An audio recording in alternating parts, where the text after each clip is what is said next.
Hi everyone, welcome. My name is Sky. This webinar is focused specifically around the burnout that educators experience, early childhood educators or teachers experience, but specifically those who are in business for themselves. So like family daycare educators. That is not to say that that's not something that educators experience who work in centres, but I'm specifically speaking from experience around educators who are in business for themselves, so specifically family daycare educators. Some of the biggest challenges that I hear and what I experienced myself as an educator is this burnout and this lack of fulfillment or joy that comes as a result of that. And so I've been an educator. I'm also a mum, but I've been an educator for 8 years now. And I went into it wanting, really loving children and wanting to be with my own child. And then really underestimated what the experience would be like having children at my house 5 days a week, being a mother myself, and then the whole aspect of running a business and being alone, so being the one and only person. The difference in like schools and long daycare is that there's a support system, and I know it's incredibly exhausting as well.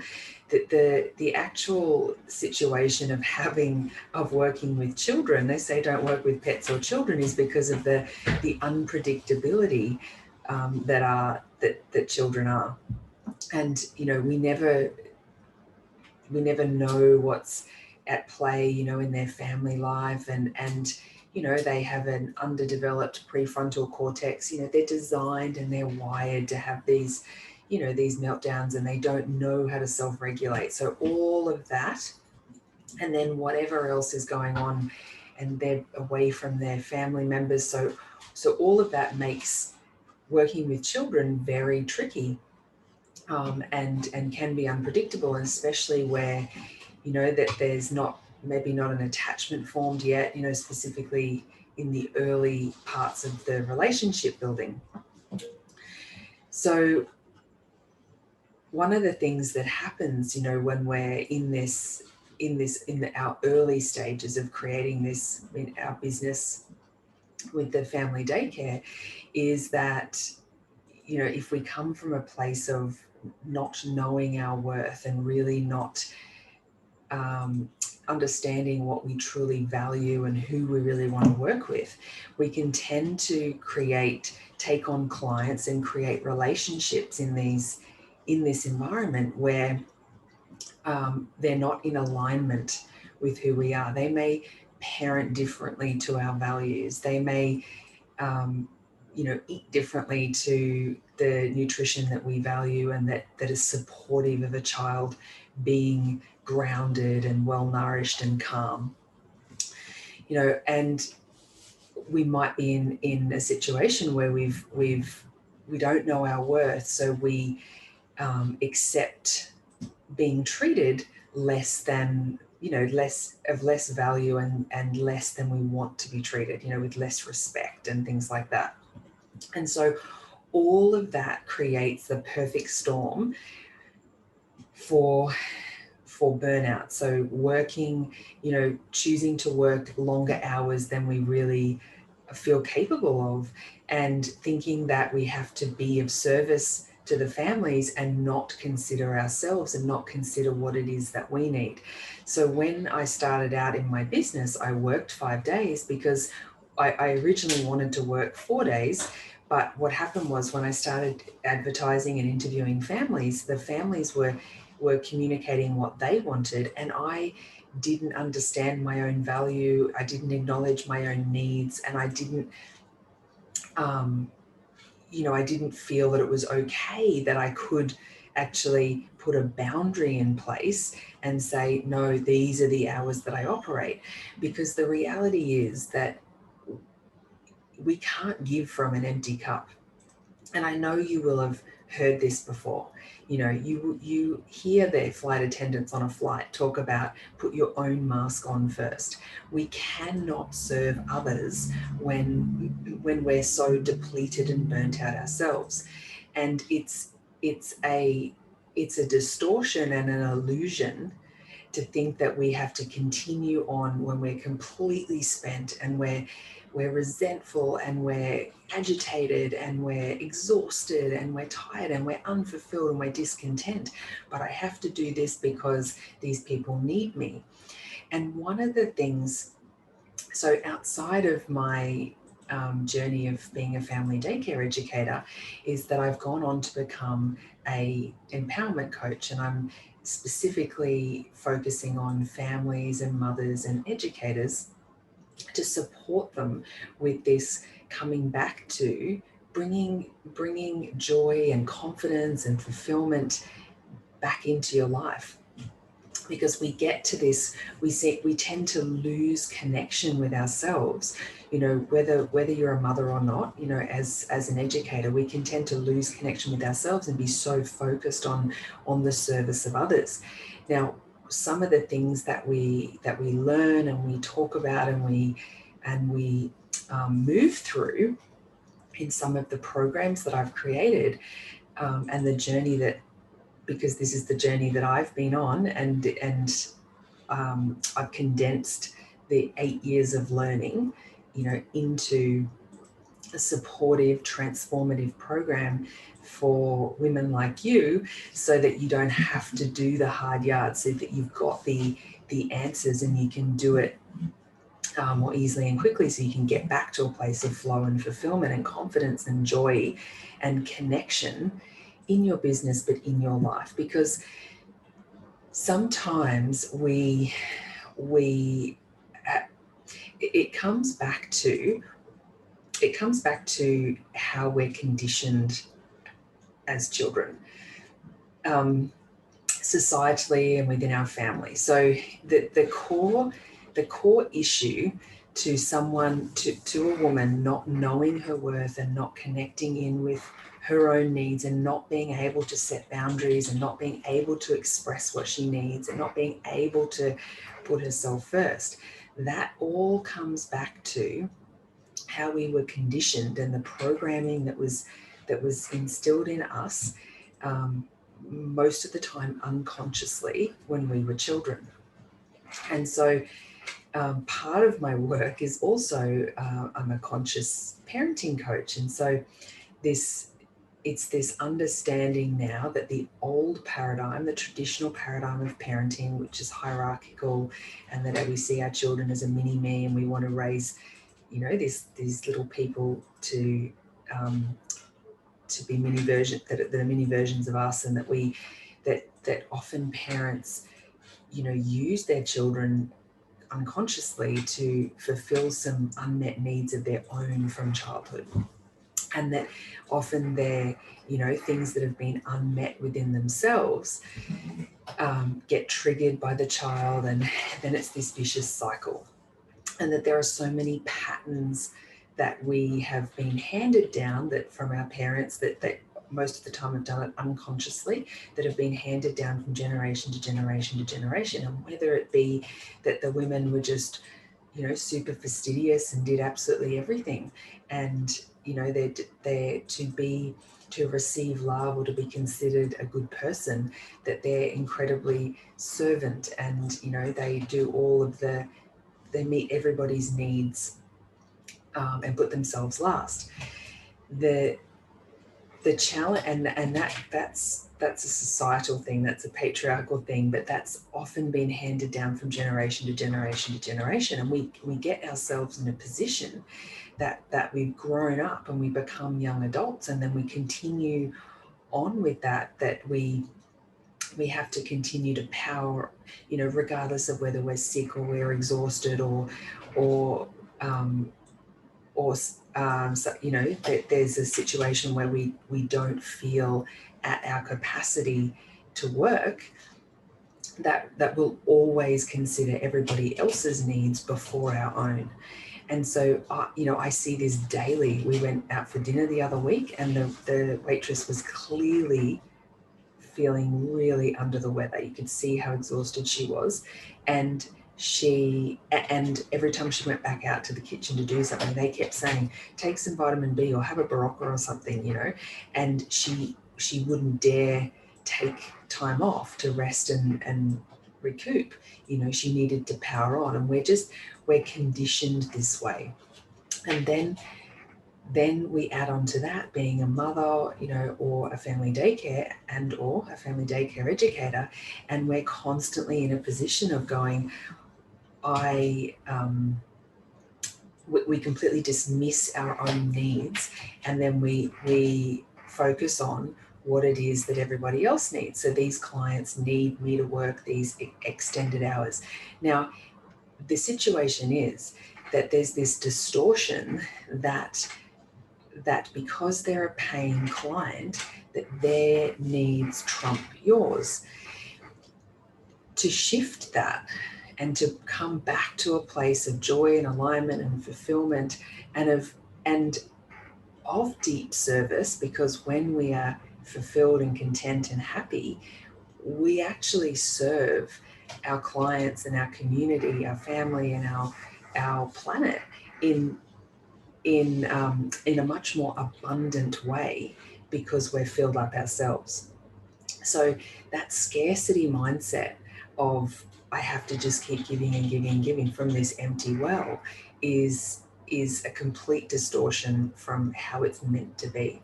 And to shift that, there's where these patterns and these programming and conditioning have been laid often for generations. It's not a matter of just working with the mind to just affirm a different way or writing affirmations or anything like that. We have to actually get to the core belief and identify and bring awareness to the core belief that has us in that position in the first place, and then work on that to acknowledge that and to transmute those feelings and that those unmet emotional needs from your own childhood, the actual anchor or the core of where that belief comes from. And when we do that, we can then replace it with a new one and create new habits around that. So the experience that I had was I was a people pleaser. So as a result of some unmet emotional needs in my own childhood and some, emotionally unavailable parents that I had me be this super duper good girl and people pleaser in order to receive love. So I made that mean with my 3, 4, 5, 6, and 7-year-old brain and reasoning ability and prefrontal cortex. I made that mean that I needed to do all of these things and be this incredible performing seal in order to receive love, that I wasn't worthy of love without being that person. So then how that then translated as I got older, was attracting relationships that were completely out of balance and were emotionally abusive and in my family life, and all around me was this world that I'd created, that I was this overgiver and under receiver because I wasn't able to receive because of that's the imbalance that happens. And so that just continued on, into my 30s. And then I became a mother and a business owner, and then had myself in this situation where I was attracting clients that were so ungracious and so ungrateful of what I was really doing for their family and how I was bending and just that was like they had a bottomless pit of what they wanted and nothing was ever good enough. And that was simply a reflection. It was simply mirroring back to me where I wasn't seeing my own worth and where I wasn't meeting my own needs. So that went on for a time, but the remedy for that was to first acknowledge that it was a problem, that it was a problem for me. So people were able to recognize it, like the people that loved me the most, like my husband, could see it and was able to verbalize it to me. But the anchor and the deep, it's an emotional trauma from my own childhood, was so great that I thought that I felt the fear of rejection and the fear of them not loving me, and even though what they were doing was not loving, which is the distortion, but them not thinking I was a good girl was too great, that my body would physically go into, I would have nausea and I'd get a knot in my stomach. The physical reaction in my body, the fear, I would go into fear that they would think that I wasn't a good girl if I stood up for myself, or if I set a boundary, if I put myself first. So I needed to recognize all of this stuff, and I worked with mentors and coaches, and I had support. I didn't have an environment where I had friends and family that were able to do this for me. I paid for support and learned all of this stuff and did programs and had coaching and became a coach because of how transformative this process was for me when this shifted. And so I needed to recognize and acknowledge that it had become a problem for me, and I was so burnt out. And it got to a point where there was one winter where I was, I kept on getting sick. So when we're really stressed and depleted, our immune system is suppressed because we're running on our fight or flight response. We're running on adrenaline all the time, and it actually lowers the immune system because we're in the alertness and the ready to fight or flight. So our immune system isn't working at the optimum. So I kept catching every single thing that the little kids brought into the house, and so along with being incredibly burnt out and incredibly unfulfilled and feeling completely spent and underappreciated from everyone that I was serving, and all of that, and on top of that being sick, so actually not being able to go out and do anything because I was sick, and then my children got sick and my husband got sick, and just this feeling of being so lonely, so isolated. And because at that point I was actually catching up with other educators to help lighten the load and to have some connection during the day so I didn't feel so alone. But being sick in this time just amplified all of that because I couldn't connect with other educators. And so what ended up happening was I got really, really depressed and got to a point where I was like, I cannot do this anymore. Something has to change. Now, at this point, this is like a line in the sand moment. At this point, you can choose. We have a number of choices at this point. Now, initially, I wanted to just pack up shop and get another job because it felt like too big a mountain to climb to have the conversations with the clients that were pushing the boundaries and not turning up on time to pick up their child, and the all the disrespect that was happening, and everything that goes with that. It felt like too big a mountain to climb to be able to have those conversations because I was so afraid of confrontation and being perceived as not being the good girl. And I could go into escapism, and I could, just drink wine and not think about it. I could gossip and bitch. I could eat food to numb my feelings. I could, and here's the thing, right? All of these things were an avoidance or an escapism or a numbing of some kind that was not going to change anything, was not going to solve anything. And the reason that this became the line in the sand moment for me was because I decided if I wanted it to be different, I needed to do something differently.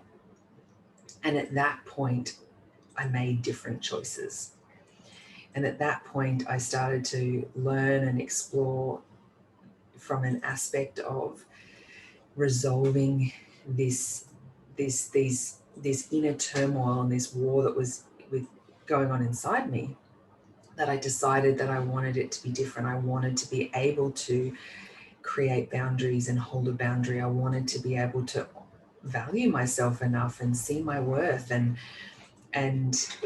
to create a business that actually filled me up, because I'm not of the belief that, we're here to, we're here for a very short time in this human experience. We're meant to enjoy this. It's meant to be a pleasurable experience. We have all these senses and these these opportunities to enjoy life, and we spend so much of it, if we're not conscious, we spend so much of it in struggle and turmoil, and all because we don't understand that we're self-responsible and that we can create a different life.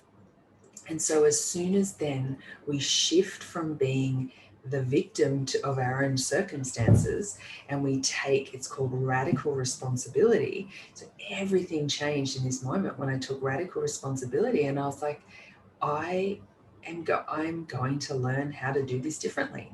I can learn some new skills. I can look inward. It's doing the inner work that shifts everything on the outer world. So the journey I took then was I worked with a mentor, and she actually supported me with the value and worth issues first. And I was like, no, I want to talk about my business and I want to do this and I want to be able to set a boundary. And it was the personal self-worth stuff that we did first. And when that started to shift, and and fairly quickly with these exercises that we did, and these are the things that are available in these programs that I've created, that we start to shift things fairly quickly, because that we don't have to buy into the illusion that healing takes a long time. Things don't take they don't have to take a long time. We can shift in an instant with the decision and with the right support to do that. And so then when that started to shift, then so did my world. And of course, it's self-fulfilling, and it's and supportive, because you start to see the results and you start to see the changes. And I noticed that when I started feeling differently, I wasn't even doing anything differently. I was feeling differently within me. And then I remember this day, this client turned up with flowers and a little card of appreciation. Now, nothing was different about the way I operated or anything. It was my energy and my vibration that shifted within me, and my belief about myself. And so when you start seeing those results, it's like an avalanche, the commitment and the devotion and the shift in it, and it starts to grow and build, and then things change quite dramatically. So when I look at my life and my business and how things are now, it's unrecognizable to how it was only four short years ago. And I've got these I've got these very healthy boundaries. I don't say rock solid, because we need to be flexible, and we are constantly shifting and evolving, as everybody is. And so we need these healthy boundaries, and we need to understand that but first we need to really understand ourselves. We need to be able to lift the veil on who what the expectations are of us, and who's been this mask of who's been created based on everybody's expectations and our upbringing and society's view on how women should show up and all of these kind of things. We need to lift the veil on that, and we need to get really clear on the authentic sky, on who you really are. So we lift the veil on that and we get really clear on that. We get really clear on your values. And then we work on creating. So what happens is when you get really clear on that, then what happens is everything that's not in alignment with that starts to fall away. So at first it can be uncomfortable, where there's been friendships or business relationships or clients or anything that aren't in alignment with that, then there can be clients that cancel care. There can be friends that don't want to be friends anymore. Now, we can do this in an empowered way where we acknowledge and have awareness around that and go, I see what's happening here. Or we can resist that. And when we resist these shifts and when we resist, we create constriction in the body, and things can be challenging. So they can be kind of dramatic. Now, I did do that initially, where I was resistant of the shifts and the changes, and I created more drama than there needed to be. So keeping it real and understanding that we're human and we're all learning. But then what happened was we start to catch ourselves and recognize, I can see what I'm doing here. And then we have some tools that we use to support ourselves to have this self-awareness and to recognize what's happening and catch ourselves and support ourselves through these shifts. And the key is like what I teach in my conscious parenting and what I share with educators with this conscious style of parenting and connection, is that we are wired for connection, and that we are also wired to be able to move the energy through our body and get it out. So getting angry or frustrated or venting like a child will have a tantrum and get it out, because they are wired that way. They know it is not healthy to internalize this stuff.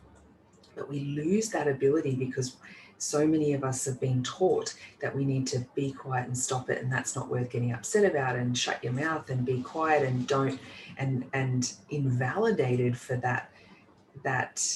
those feelings, that by the time we're teenagers or young adults, is that we've lost that ability to move this energy through our body. And so we end up internalizing these feelings. I work with clients that can't even articulate what it is that they're feeling, because they're so disconnected from that. And now we as a human are feeling beings. That's how we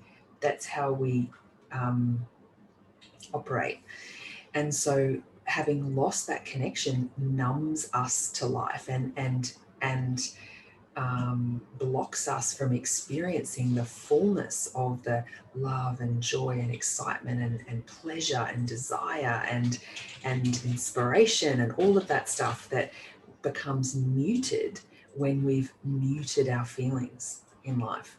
So as an educator and as a mother, I support families and educators to understand how the brain works and how children and what they really need, and then lay that on to us as adults that have to relearn that skill and have to relearn that ability to be with that, to first acknowledge and be with our feelings, but be able to express them, and whether that's in talking or crying or stomping or whatever it is, to move the energy through our body, because to get to reconnect with that part of ourselves.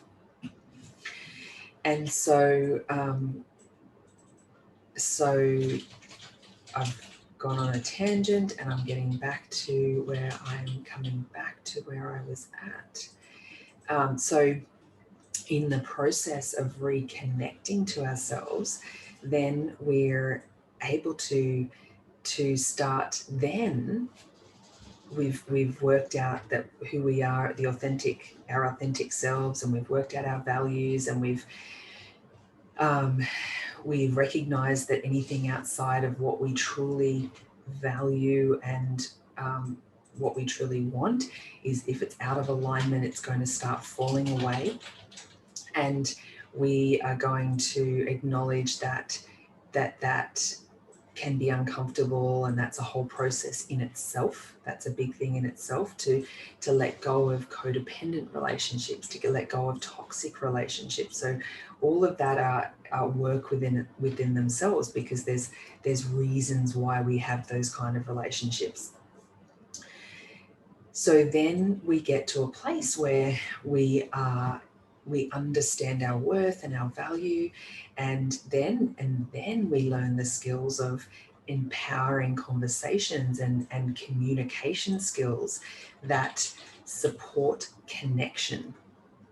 And so that in client relationships and in our marriages and in our partnerships and in our friendships, we're able to communicate in an empowering way with language that isn't triggering, and then we come from a place of self-responsibility, that when we then, if a person that we're in communication with becomes triggered, that we're able to separate ourselves and understand, we're able to hold space and be with that person, and allow them to process what's coming up for them, that we don't get triggered too, that we take self-responsibility and understand that that's their stuff and this is mine, and all I have to do is hold my boundary or communicate with love and connection and respect.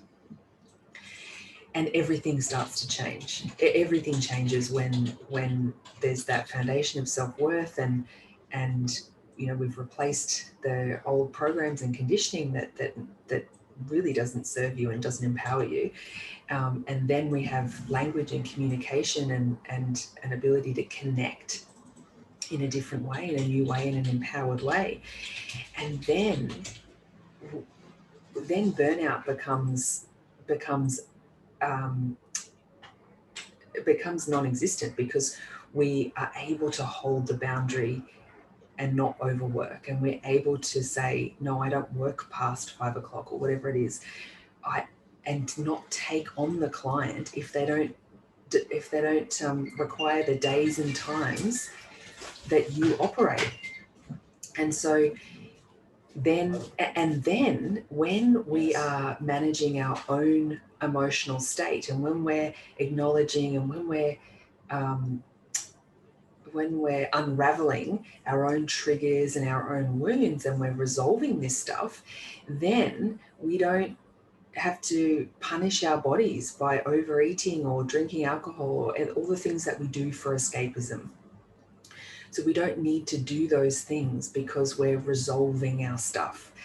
And so that leads me then to, when we're actually dealing with burnout and adrenal exhaustion, you can actually go to the doctor and get a blood test, and they can measure your adrenal function at 8 a.m. in the morning. And I was at complete adrenal exhaustion, where I was at the very, very, very baseline at 8 o'clock in the morning when your cortisol peaks. And people kept saying, you're tired because you're a mother, but I was so, I was so spent and at complete burnout that I couldn't exercise. I couldn't, I would just, even if I slept, Peter, my husband, would get up at night to the kids and let me sleep, and it was just never enough sleep, because I was so burnt out. I was so depleted. But that was because of all of the on top of my workload was the cognitive load that happens when we're in this place of lack of self-worth and the people pleasing and all of that stuff. And so but then that leads me to the nutrition and the support side, because if we're using food or alcohol to escape or numb ourselves, we're actually doing a disservice to our body. So alcohol is a depressant. So you might feel okay for the time that you're having a wine, And also the neuroassociation with I've finished work and I'm going to have this wine and I'm going to feel good. So there's this very, very strong neuroassociation with that, which actually calms our nervous system in the process of that habit and that act.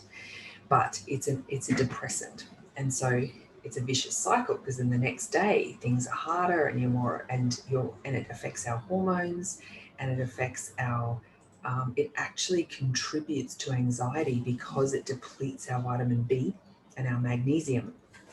And so, sometimes I work with clients who they say, I'm taking vitamin B and I'm taking magnesium, but they're drinking a bottle of wine each night, and it just cancels the other out. So what we need to be doing, and I'm not saying don't drink at all, because I still drink from time to time, but I do it in a celebratory way when I want to. It's not a crutch for my life. And the other thing with alcohol is that it depletes our magnesium, so then it affects our sleep. So when we go to sleep, we're not actually going into restorative sleep, because our nervous system it becomes so wired from it. And you may notice that if you drink and then you might wake up early hours of the morning and your heart is pounding, and it's like it fires up the nervous system, because it uses we have to detox it through the night through our liver, and then we use all of our vitamin B and magnesium to do that. So then we often wake up feeling worse, because at every level, physically, emotionally, psychologically. So one of the things that I work with my clients on is this gut brain link, is that we have our mental health is so dependent, is vitally important. Our gut health is vitally important to our mental health. They interact with each other, and when our gut isn't right, our mental health isn't right. And previously it was like, we don't know what comes first, the chicken or the egg, but it's dependent. Everything starts in the gut. It's dependent on the gut. So in my programs, we also have some support around nutrition and around how the body detoxes, and how we can really support our gut health to really thrive in our mental health. And that includes repairing the gut and getting to a place of not even craving the crappy things, because when our gut biome is out, it actually is controlling our brain to choose the sugar or the quick fixes to make ourselves feel better. It's like they have a brain of their own. So there's so much we can do for our well-being. I'm very aware of the time, because I wanted to keep this really short and sweet at 45 minutes. There is so much that we can do for our well-being with nutrition and our health. So when we nourish our bodies with food and nutrition, when we nourish ourselves, we are much more centered, and our nervous system is much more grounded. And this is the same for children. When I have families who come and work with me and say, my kid is fussy and I'll only eat white food, pasta and yogurt or whatever. The thing is that we want to love them enough to get them to nourish their bodies and minds in the same way we would ourselves. So we have to be, sometimes people call it to be cruel, to be kind, which I don't really love. But we have to say, no, this is not available. This is not nourishing your body. So we have to take that away. And sometimes it takes a day, and sometimes it takes 2 days. And usually by the third day, if they're super tenacious and fixated, by the third day, they will eat the whole food, the real food, and their palate will change over time. And I've worked with families who their child is adamant and it's been a Mexican standoff, and it's been a battle of wills. But we get there and their palate changes because when they're just eating simple sugars and yogurt, like lactose, and they have a preference for that, and then other things like vegetables and things, and the bitter tones in those foods are intolerable, because in dairy it's lactose. The OSE is the sugar component. So though, and the in pasta, in white pasta, it's just sugar. Really, it's just simple. It's high GI, and it's just simple carbohydrates. So we want to be giving our children and ourselves these grounding whole foods, and and um, and then that really supports and nourishes and balances the gut brain link. And we do things like bone broths and things to repair the gut lining, because there's lots of things in our environment that compromise our digestive systems, on top of just nutrition, environmental stuff, and things that are in the water and stuff like that. So that is that I wrap that up, and that is my overall summary of 45-minute summary of how we manage burnout and a lack of fulfillment and joy and inspiration in the world of an educator. So whether you're a mother or not, but as an educator, you're a very, very important person in our society. You're of huge value in our society. Anyone who has a role with young people are incredibly important. To have the heart to do that, because it's such a challenging job, to have the heart to do that, you're an incredibly important person, and you have the capacity to shape the next generation. Your words and your connection and your love and your care are shaping how these, like a parent does, how these young people see themselves and feel about themselves. And it's as important a role as a parent. And so my desire is for you to know your value, and you to know that your worth, your value in our society is huge, and I want you to know your worth. And to do that, we need to do some excavating and some digging to really see what it is that's underneath, that's causing you to be this overgiver, and to have these relationships that are out of balance, and to put yourselves last. And we need to do some digging and some excavation, and to find those beliefs, and find the things that are underneath that are causing you to the root cause, the anchor that are causing you to have these behaviors. They're just behaviors. And then we want to remove those and replace them with empowering ones, so that you can be fulfilled and confident and emotionally resilient and centered and joyful and excited and inspired in your life. And then imagine you going into your workplace or having your families arrive, and the impact that you being lit up and you being in your power. Imagine the impact that has on the lives that you're touching, on the young children that you're touching, and on the clients that you interact with. The impact that has is enormous, because when you shine your light on those children and on those families, then they then shine their light on the people that they interact with. The ripple effect of you finding your own power and your own worth is enormous. So I hope this inspires you to do exactly that.